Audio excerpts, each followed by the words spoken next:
Okay, guys, it took me a while, but here's part two of the campaign creation process that I have.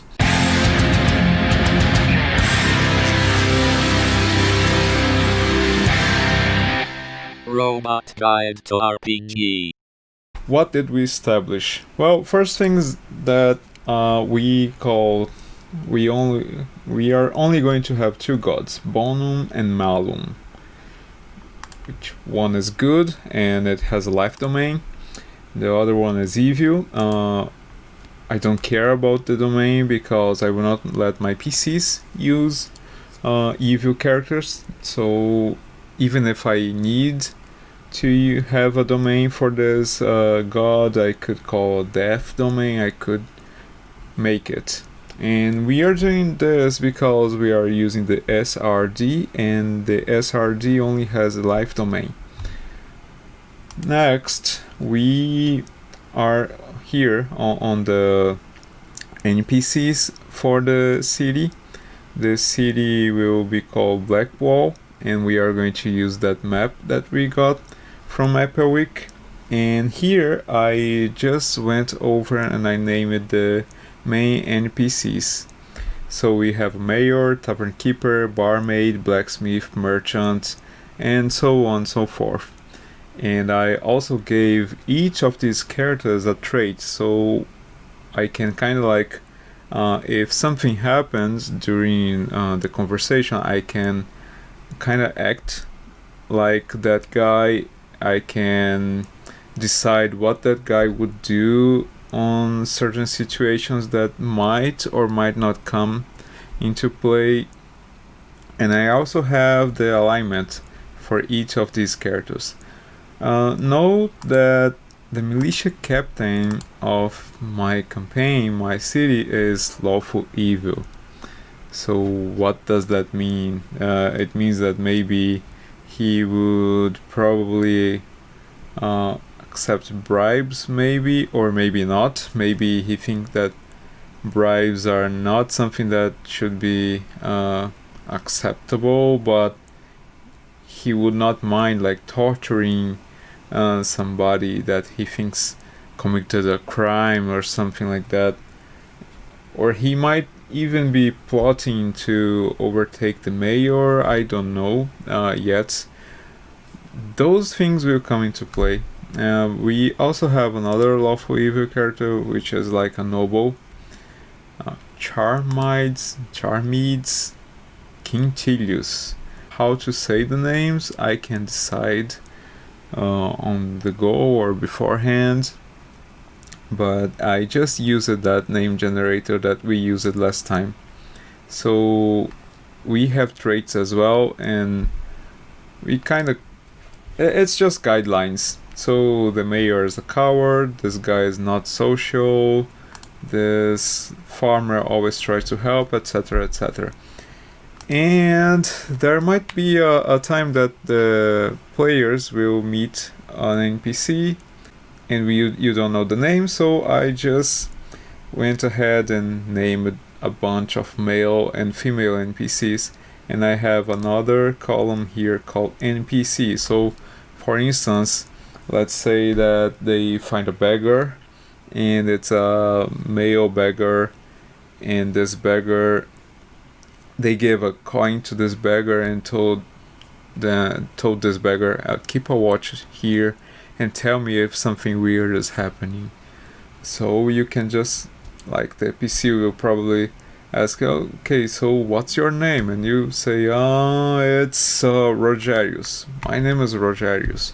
And you come here and say beggar, and you can kind of like tip it for hints. And this name is now taken. And if the PCs go out and they go on adventure, other cities, but later on they come back here and they search for this beggar specific, they will, you still have the same name here.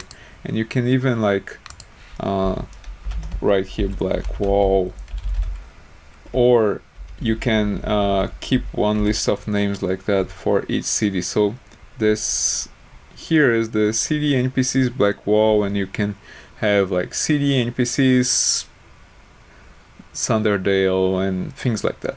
After that, I also told you to go and I didn't do this yet, but I told you to go through the map and name each of those locations on the map. So this is something that you should do. I did not do. I thought that I did, but I didn't, and yeah, busted. But okay, let's say that I did this and I prepared the map. I prepared the locations. So now what? What should we do? Well, we are going to create the campaign itself. Right now we were only creating the world where the campaign happens. So what if you don't have any idea of what to do? Well, let's go back to the NPCs list and let's find out who could be a villain.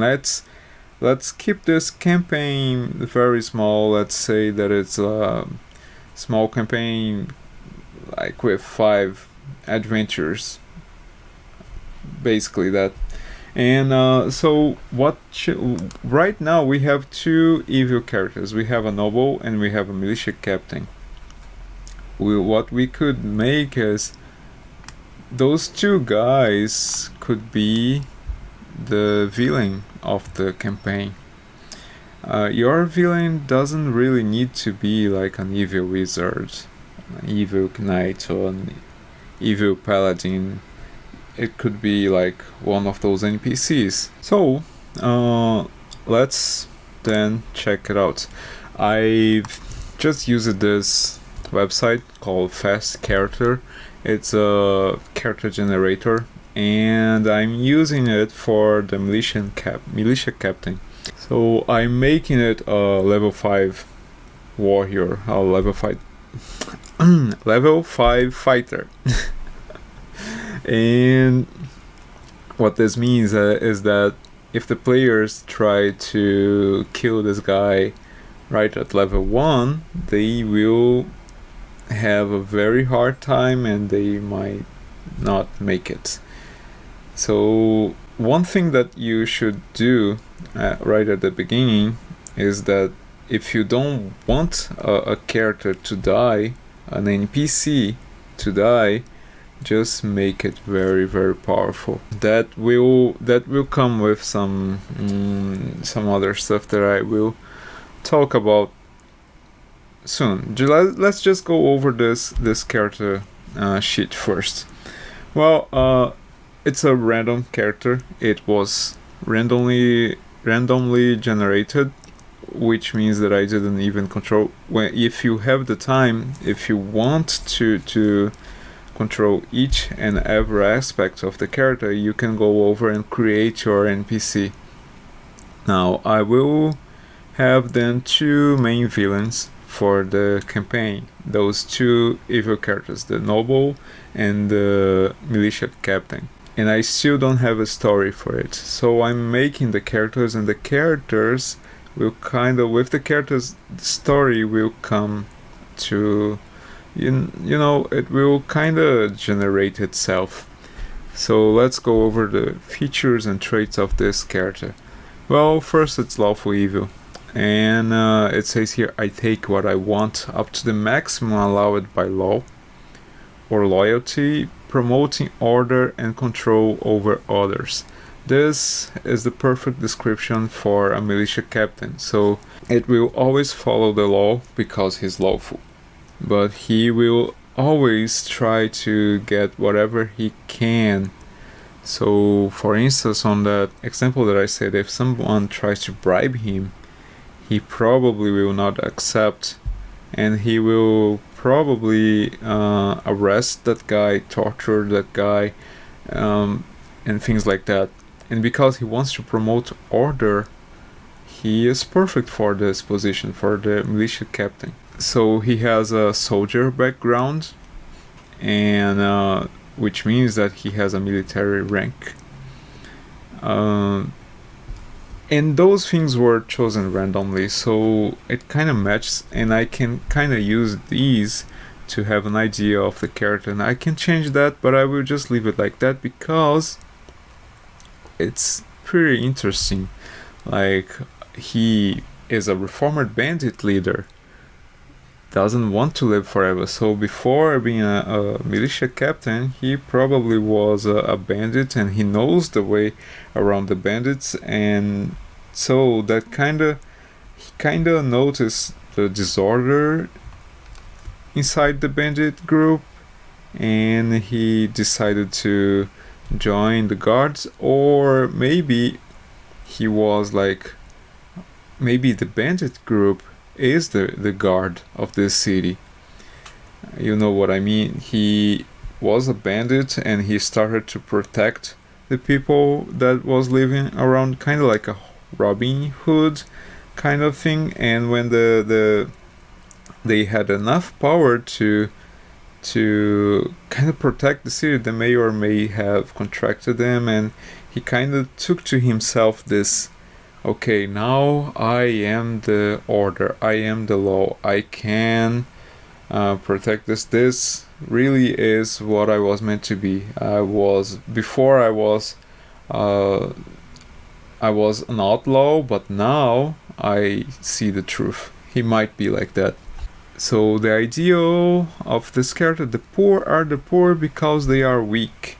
So that's maybe what he believes. So he believes that the person who has money is strong, and he wants to be strong.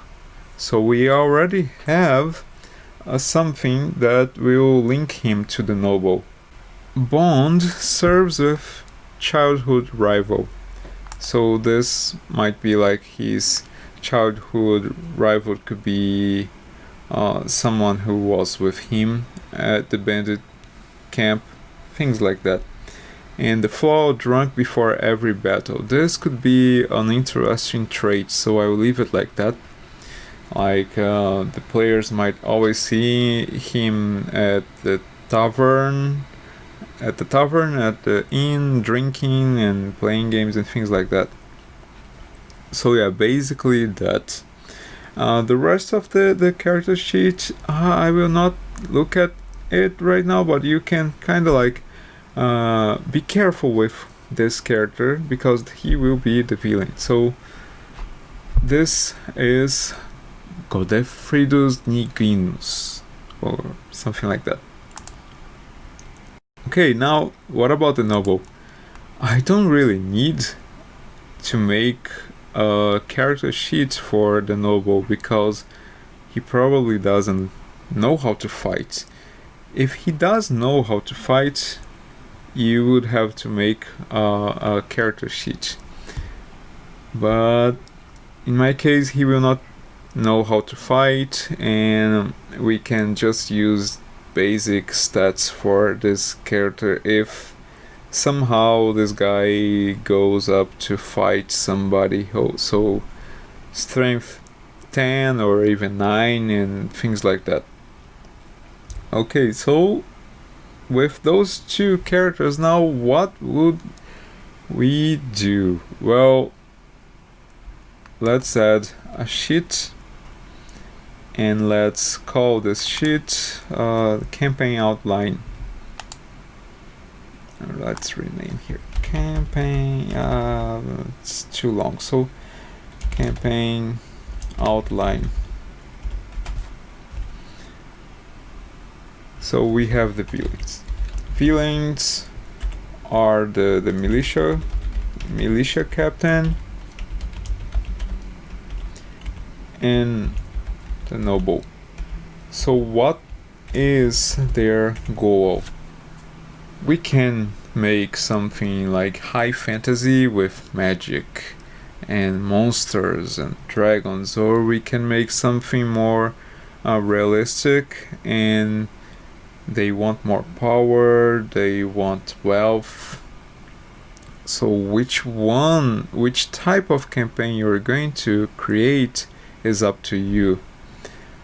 In my case, I'm going to do something kind of mixed. I will mix up. So what is their goal? Let's say that those two guys are together because of the power. The militia captain thinks the noble is strong because he has money, and the noble, on the other hand, needs somebody to protect him. So probably he pays every month some gold to the militia captain and he's probably his bodyguard. But they don't really trust each other to the point of like the adventurers trust each other, like the players trust each other. So let's say that the noble wants something and the militia captain is going to try to take that thing. So the goal could be a magic orb. Now, what is this magic orb? What does this magic orb do? What are the powers? We can create that or we cannot create that. In the end, this is just what is the name of that thing that is used in movies? This is just a MacGuffin. So we can create or not. What does this thing do? One example of a MacGuffin is, for instance, on Pulp Fiction, that case that they look at and it shines gold. We don't know what's inside, and we don't really care of what's inside. So that's an example of MacGuffin. Other MacGuffins you can describe with more details and say that it's something that could end the world if you has it, things like that. So for now, this MacGuffin is what the noble wants. So it's a magic orb and the noble wants. But why is this bad? We have to think of why is having this magic orb bad? Why is it bad for the villain to have this magic orb? Let's say then that if the noble has this magic orb, it's a magic orb that could release, what was the name of the god? Malum. So let's say that this orb would release the servants of Malum. Besides that, the noble doesn't know that. Nobody does. None of the villains know that, or if they know, they might think that it's just a legend and they should not care about. Okay, so we have the basic plot of the campaign. With only that, we need to work more on it, but it's basically this. With this, I could start the game and I could take the players up to a point, but for now it just looks like an adventure and it's like a bad written adventure. So how do we take this and we transform it into a campaign? Well, we have two ways of doing that. We can plan each and every adventure which the players will take. This is kind of like leading them through the campaign. I don't like that much, but we could do that. So basically what you do is you think of the first adventure and how that adventure will end and how you link that adventure to the next one which you already created, and thus is like a straight line which will take the players through the campaign. What I do like to do is the opposite. I only think about the ending and the beginning, and I get the beginning, and from there I will be creating the adventures and what happens regarding what the players have done. But even with that, we do need a plan. So how do we make a plan? Have you ever heard of the hero's journey? That's what we are going to use. So basically, this is kind of like a plot device that a lot of Hollywood movies and books use, and we can use this. So I'm going to write in detail the campaign outline based on the hero's journey, and we are going to take the players through this without really railroading them, without really having them feel like they are on a straight line, but we will have certain triggers inside the campaign, just like a video game. So the first one is the call to adventure. Let's go over everything quickly, and I will quickly say what we could do during this campaign, and on the next video I will show you the outline, and I will explain it on more detail, probably. So first thing, call to adventure. So here is the very first campaign, very first session of the game. After session 0, after the players created their characters, this is the first adventure that they are going to have. You could even have an adventure that has nothing to do with the campaign. So let's say, for instance, that they are in Blackwall and they are drinking, and this could be their first contact with the militia captain.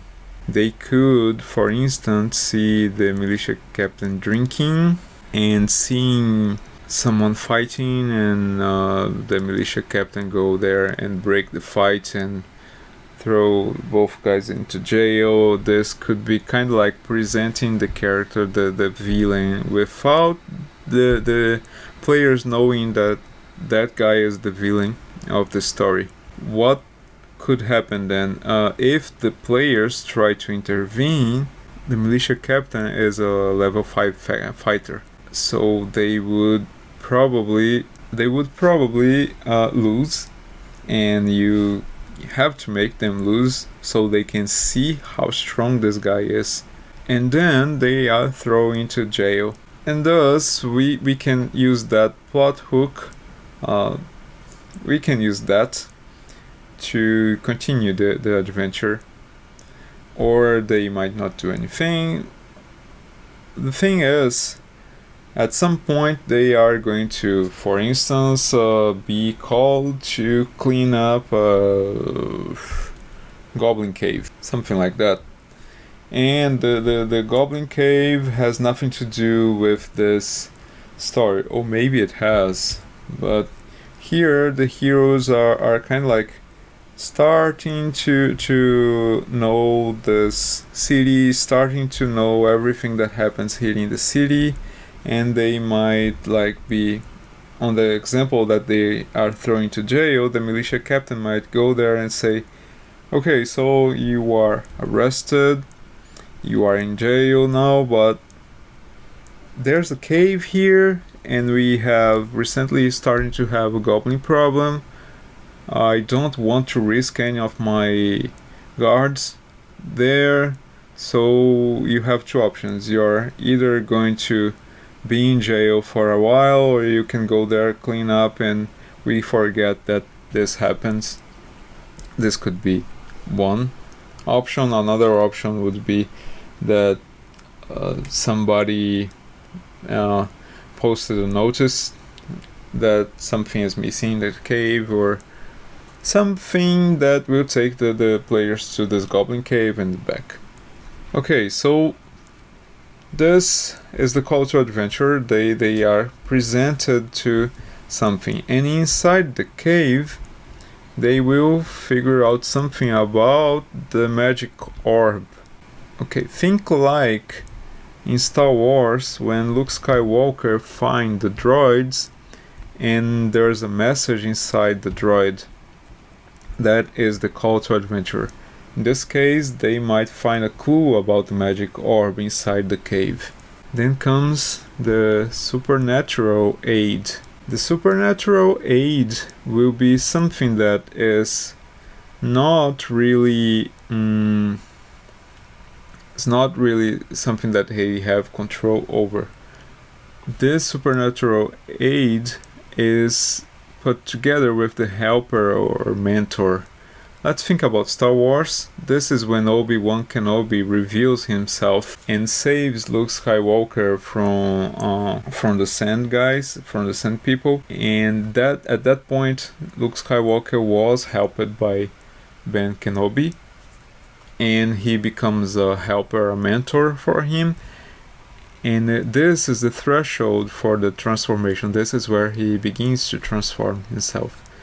So this video is starting to get long. I will try to make it really quick right now, so I will not explain much, but basically this, I will on the next video explain this, the hero's journey point by point.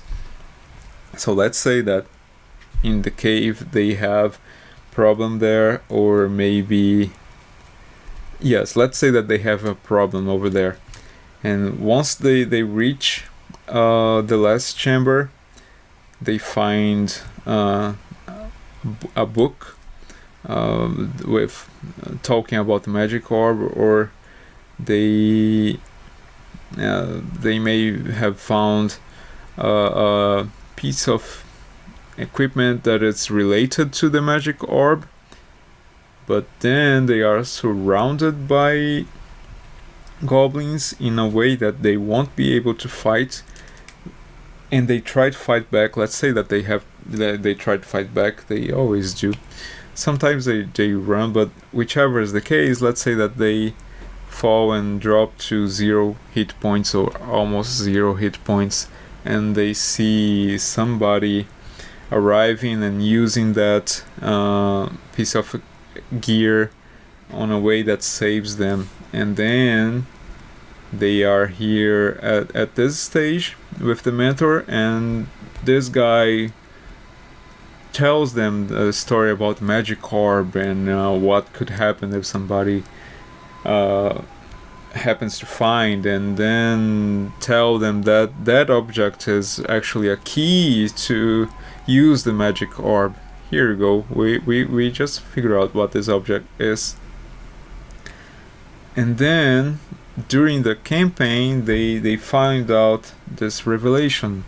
They find out about the noble that wants, they find out about the militia captain that it's looking for a key. Let's maybe they figure out that the noble already found the artifact. There's a lot of possibilities.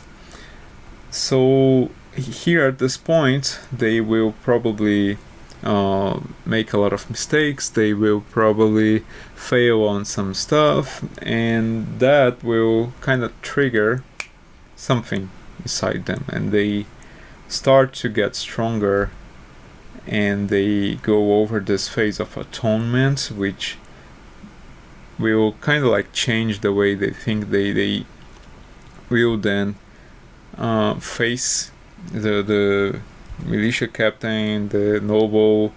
Maybe the noble found the key, got the key, and is using the key, and the last battle, the last fight that they will have will be against that the servants of Malum, and they probably have something that they will have enough power to fight, and they will have this fight and everything, and then we will finish the campaign with the return.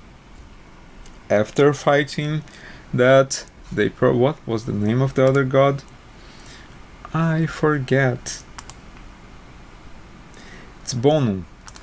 And then they after this fight, they probably received some blessings from Bonum. Maybe they they have a cleric among them, and they have a vision of bone, something like that, and they receive this blessing, and they return to Blackwall, and everybody knows about what they did, and they then are considered the heroes of the land, and they have statues and parties and things like that, and then the campaign ends. This is the basic outline of the campaign, and I just thought about this right now. I didn't write anything that I'm talking about in this video. I just looked at this and I started to think about what to do. So next step is write this all down and kind of like think about how to make those things, and what are those points, those triggers. What's between one trigger and the other, I usually don't plan much because the players will be doing things that might change your ideas along the campaign. And this is what I do. Basically, this is what I do. On the next video, what I'm going to do is I'm going to take the hero's journey, and I will explain point by point and give examples as well. You can always like check on the internet as well. There's a lot of places where you can find information about the hero's journey, and I will finish the outline of this campaign, and I will place a link to the outline with the names and things like that I did somewhere, probably on the description of this video. If it's not on the description of this video, it will probably be on the next video's description on the hero's journey video. That's it. If you like it, give a thumbs up, things like that. I'm not good with those kind of things of YouTube and stuff, but yeah, that's it. Thanks for watching. I hope you like it. Leave a comment if you have any questions about anything, and I will make my best effort to answer. And sorry about the video quality. I had a problem with the other computer, and this computer is quite old, so the video might be a bit weird, but that's it. See you guys see me later. Bye.